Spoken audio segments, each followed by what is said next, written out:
Hey everybody, welcome to Crazy Tech Lab, and we have quite possibly the most exciting PC hardware launch of 2024 here today. We have the Ryzen 7 9800 X3D. So AMD is launching the 9800 X3D, the 8-core 3D V-Cache model today. The other processors we still don't know about, or at least when I was doing this video, we didn't know anything about them yet.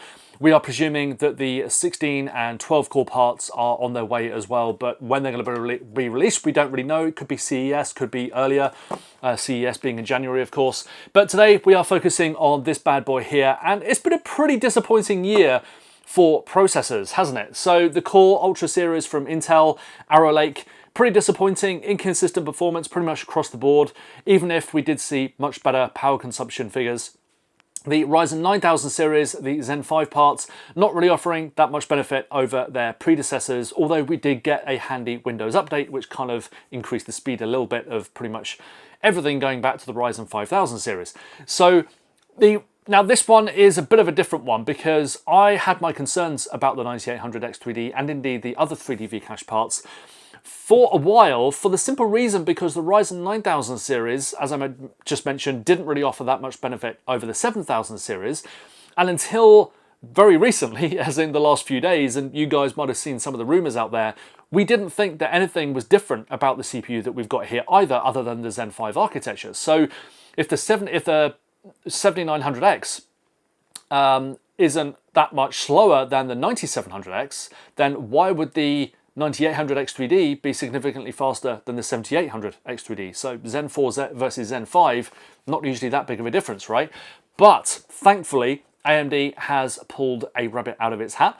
It has performed a significant tweak to the 3D V-Cache. There's not any more of it. We're still dealing with a single lump of 64 megabytes of 3D V-Cache on the CPU, in addition to its normal 32 megabytes. But what we've got here is the 3D V-Cache being placed underneath the cores, underneath the CCD instead of on top of it. And what that means is that there's not a whole load of cache sitting between the cores and the heat spreader, basically impacting the thermal transfer between the cores and the heat spreader and causing AMD to have to reduce temperatures by reducing frequencies and voltages. Now, in the past, obviously, we've seen the 3D V-Cache models perform a lot slower than their standard counterparts. But what we're seeing with this CPU, and we'll get to the specifications in just a moment, are significantly higher frequencies thanks to the fact that the cores are now in direct contact with the heat spreader, so there's much more thermal headroom. Now, in terms of the actual frequencies, we have a peak boost frequency of 5.2 gigahertz, which is 200 megahertz higher than the 7800 X3D. We also have a base clock of 4.7 gigahertz, which is 500 megahertz than that on the 7800 X3D. And those are very significant, in particular the base clock, because that's a general indicator of what we can see the uplift in terms of core frequencies in multi-threaded workloads. So it will probably be higher than that, but what we've got here today is a very, very fast running processor that is hopefully going to be a lot faster in multi-threaded content creation workloads as it is in games. So the 3D V-Cache, sure, that helps with games. It's going to be a lot faster than a lot of other things. Zen 5 might help a little bit, but what's really going to help are the extra frequencies. So not only are we going to see a big uplift in games from those higher frequencies, but this is going to be a much better all-rounder because we hopefully won't see that drop-off in performance outside of games, which is one reason why I haven't owned a 3D V-Cache processor so far, because I'm a content creator first, surprise, surprise, gamer very much second. So I don't want to have a massive drop-down in content creation performance for the sake of gaming performance. You know, I'd much rather go for a standard model or maybe even go for Intel, because Intel in the past has offered a good balance between excellent gaming performance, not quite as fast as the 3D V-Cache models, admittedly, but still very good gaming performance, and more importantly for Intel, excellent multi-threaded content creation performance as well, which is something that these bad boys haven't been able to do in the past. So it's a really interesting processor. I'm dying to put it on in my one of my test systems to see what it can do, and hopefully we're going to have not just the fastest gaming processor on the planet here, but we're also going to have a content creation processor that can keep up with some decent AMD and Intel offerings as well. So where it sits compared to the Ryzen 7 9700X, for example, remains to be seen, and where it sits on the scale in terms of content creation performance with Intel's 14th gen models and indeed the Core Ultra series, although they've not really performed that well overall, remains to be seen. So that's why I'm really excited by this processor today, and finally we might have something to shout about in 2024, because I want to get building systems. You know, I've got loads of mini ITX systems for you guys that are waiting in the wings. I've got some awesome cases, but I haven't really wanted to use the Ryzen 9000 series because no one was buying them. You guys may or may not be interested, I don't know, but with the Core Ultra series, that was going to be my my target, and then that turned out not to be great either. In fact, probably worse than the Ryzen 9000 series. So it's all been a bit of a mess, it's been chaotic, and both companies have messed up as far as I'm concerned, but hopefully here today we have something that we will actually want to go out and buy. Speaking of buying, we have pricing, or at least I don't have it yet when I'm doing this video because I'm doing it a few days before the launch, unfortunately. I wanted to do it a little closer so I could comment on the pricing here as well, but early indications are that it's going to be roughly similar to what we saw the 7800X3D launch at, which is around $450, I believe. So most of the indications are that it's going to launch between $450 and $500. That's what the leaks say, and obviously, if you're getting top-notch gaming performance and a half-decent content creation CPU thrown in, that's not to be unexpected, I don't think. If you look at the previous pricing of something like the 14900K or the 9950X or something like that, you're getting quite a lot of processor for your money, even at $500, especially if this thing is basically the fastest gaming processor on the planet. We will have to wait and see in the benchmarks. So in terms of specifications, as I mentioned, frequencies, peak boost frequency 5.2 and base frequency of 4.7, base clock 4.7. Same cache amount, so we've got the 64 meg of 3D V cache thrown in there as well. 8 cores, 16 threads, everything is pretty much the same. We just have Zen 5 and higher frequencies, and that 3D V cache is now on the underside of the CCD, the cores basically, whereas it was on top before, which has allowed AMD to raise those frequencies. So I'd like to thank AMD for sending in the sample, and also to MSI for sending over the fabulous MPG X870E carbon Wi-Fi. It's a fantastic X870E motherboard. So if you're looking for something to house all your hardware for the next few years, I can highly recommend this board. Excellent M.2 temperatures, excellent VRMs, loads of features as well. So you can see all the hardware that I've shown you here today in the description down below. And if you click on one of the buy links to buy any of it, I just get a little bit of a cutback from that sale, and it helps keep this little channel running. And also don't forget there's an Amazon shop down there as well, where all the hardware that I've tried and tested here on the channel is listed for you to buy. And again, I just get a bit of a kickback from that. And that hardware is tried and tested as well. It's not just stuff that I've just bunged in a PC and been sent to show you guys. It's actual stuff that I've tested and proven to be better than most other stuff. So definitely check out my Amazon shop. If you like today's video, you can even buy me a coffee in the link down in the description below. Don't forget to check out the timestamps as well if you just want to fast forward to some of those benchmarks. So thanks a lot to these guys for sending in the hardware. Let's crack on with the review.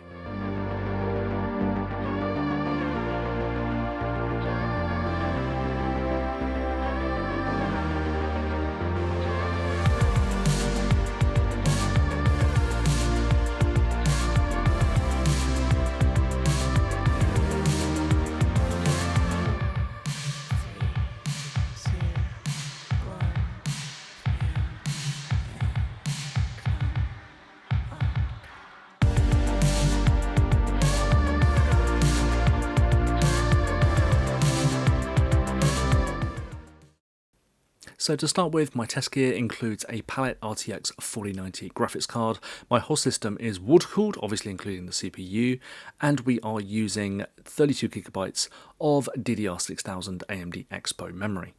I'm also using Windows 11 24H2 and the latest drivers as of October the 25th. Now, all the processors in the graphs are at stock speed, so there's no trickery or anything like that going on. They are all at stock speed, including the Ryzen 7 9700X and Ryzen 5 9600X. So I haven't enabled the higher TDP modes on those CPUs for the simple reason that they don't seem to make a huge amount of difference. You can see the difference that they make on other channels. Hardware Unboxed has done a really good article on that. So over here, they are still running at stock speed. The only difference to everything else here is that the two Intel Core Ultra CPUs used 8200MHz QDIMM memory. The first test up is Cinebench R24, and we have a massive score for the Ryzen 7 9800X. In fact, it actually beats the Core i5 14600K, which was no slouch there, and comes pretty close to matching the Core Ultra 5 245K as well. So 300 points added here to the Ryzen 7 7800X3D, so that's around a third extra, so 33% extra points in this test, and obviously trouncing the Ryzen 5 9600X as well. And interestingly here, it also beats the Ryzen 7 9700X. Moving on to the single core test now then, and the 9800X3D coming close to matching the 9700X, but its higher frequencies just pipping the 3D Vcache model to the post there. But again, we have a significantly higher result here compared to the 7800X3D. Next up is the Puget Systems DaVinci Resolve test, so sticking with content creation for now, and the 9800X3D outperforming the 14600K, the 9700X, and obviously the 7800X3D as well. So a very, very good result here. The only way you're going to get more performance here is just to go for a lot more cores with something like a Core i7 14700K or the Ryzen 9 7950X3D, obviously showing its extra clout here. So hopefully when we get more cores on the Ryzen 9000 X3D parts, we'll also be able to get this kind of clout in multi-threaded workloads.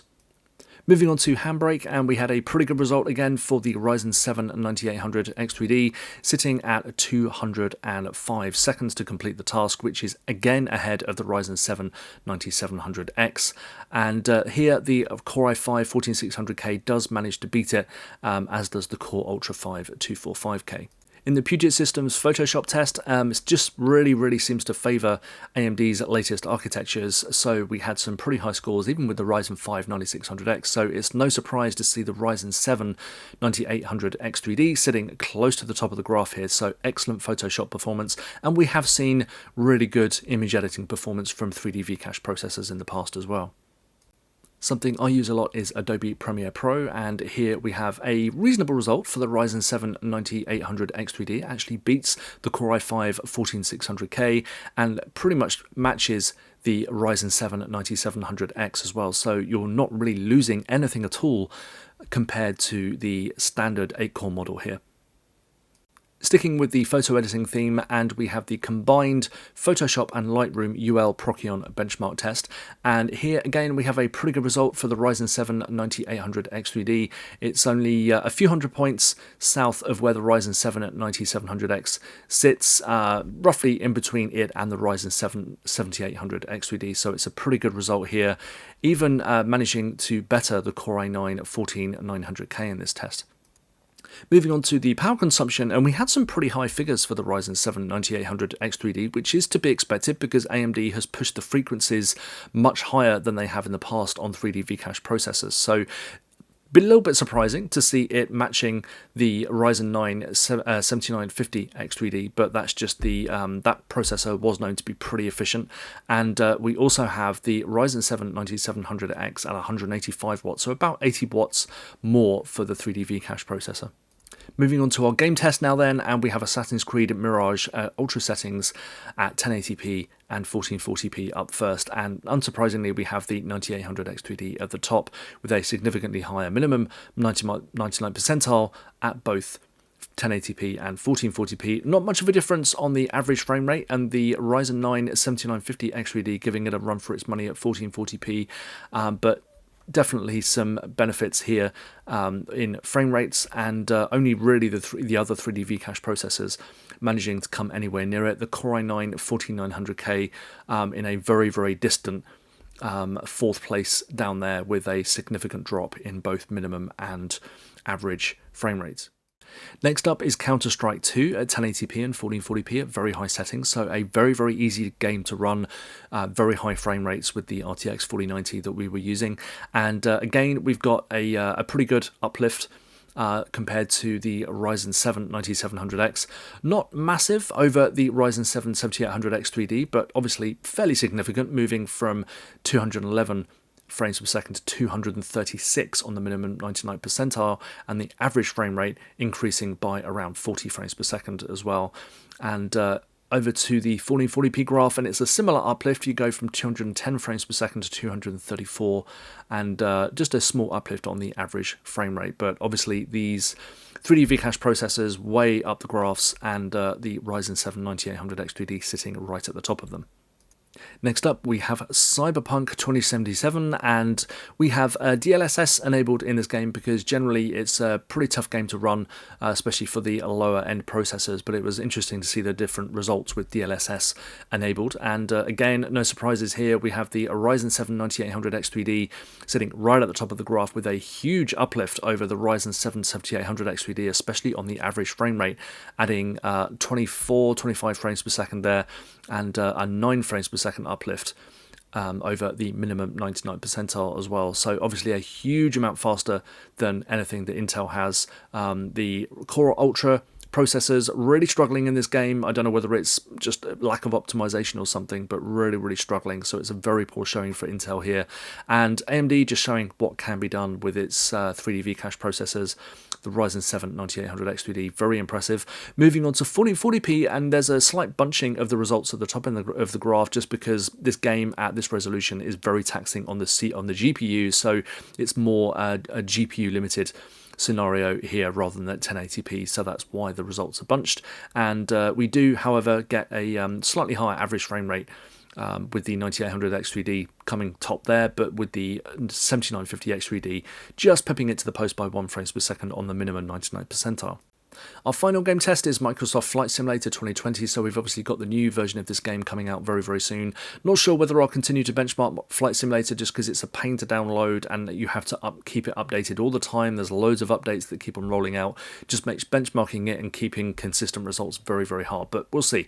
Anyway, so it's another astounding win for the Ryzen 7 9800X3D here. So we've got a minimum 99th percentile at 1080p of 66, that drops to 63 with the 7950X3D, and all the way down to 59 for the 7800X3D, and the average frame rate drops similarly all the way down from 86 all the way down to 71 with the 7800X3D, so a significant uplift there.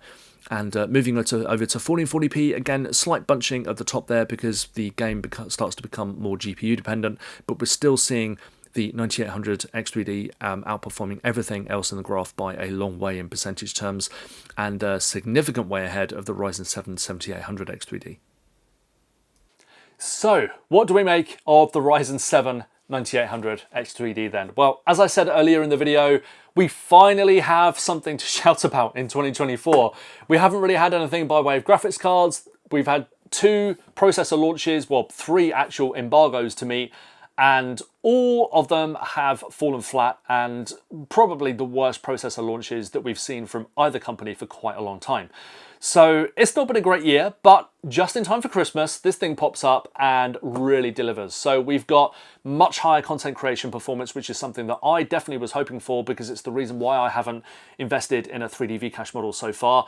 And gaming performance, again, thanks to those frequencies, we weren't expecting that much from this processor based off Zen 5 alone, but thanks to those higher frequencies, multi-threaded and peak boost on one core, we have significantly higher gaming performance in a lot of titles as well. But the focus is on that content creation performance across the board, which means that really, yeah, the 7800X3D is cheaper.